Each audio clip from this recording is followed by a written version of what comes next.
شروع ہو گیا۔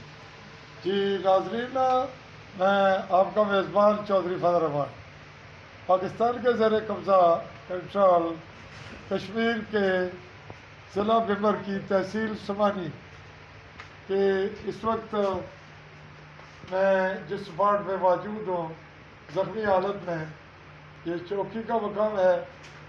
آج چودھری رزاق جو پی ٹی آئی سے تھے، ان کی پریس کانفرنس تھی، ان کے ساتھ نون لیگ کے راجہ رزاق کشمیری نے ان کی حمایت میں اعلان کرنا تھا۔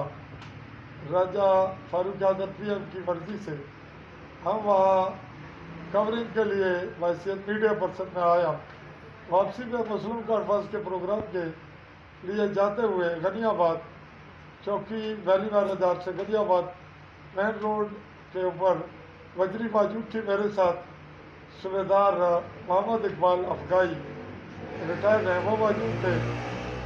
میرے ساتھ میرے پاس کیمرہ بھی تھا، موبائل اور پاکٹ منی بھی، باقی بھی 2 موبائل اور ایمو وغیرہ۔ تو میرا شدید ایکسیڈنٹ ہوا جس کی کیفیت آپ کے سامنے ہے۔ چلو میری باڈی باقی سب مفلوج ہے اور میں اپنے کیمرے میں دانستہ رپورٹنگ کروا رہا ہوں۔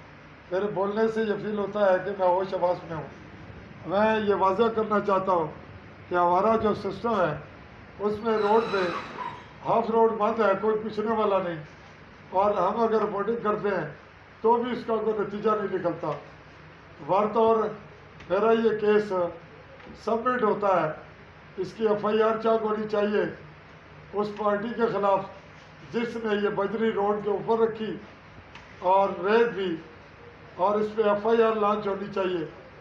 ابھی میں جب سنبھلوں گا تو آج کی ڈیٹ کیا ڈیٹ ہے جی؟ آج کی تاریخ آج 20 جون 2021 کی تاریخ میں ابھی رات کا سماں ہے۔ میں یہ ایف آئی آر لانچ کرواؤں گا اور اس کے لیے وہ ٹھیکیدار اور وہ سسٹم جو اب دے ہے، جو عوام کے حقوق کا خیال نہیں کرتا۔ ابھی میری ٹریٹمنٹ یہاں چوکی میں جاری ہے، باقی کلپ میں بعد میں دوں گا۔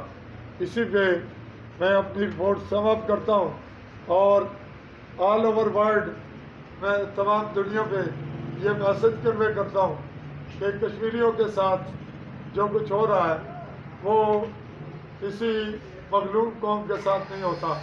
یہاں پہ ڈمی حکومتیں بنائی جاتی ہیں جو کوئی کام بھی صحیح نہیں کرتی، کرپشن عروج پہ ہے۔ مجھے ہاسپٹل پہنچایا جانا چاہیے تھا اور روڈ سے یہ چیزیں ہٹائی جانی چاہیے تھی۔ میں اگلے مرحلے تک ناظرین آپ سے چاہوں گا اجازت۔ اللہ حافظ۔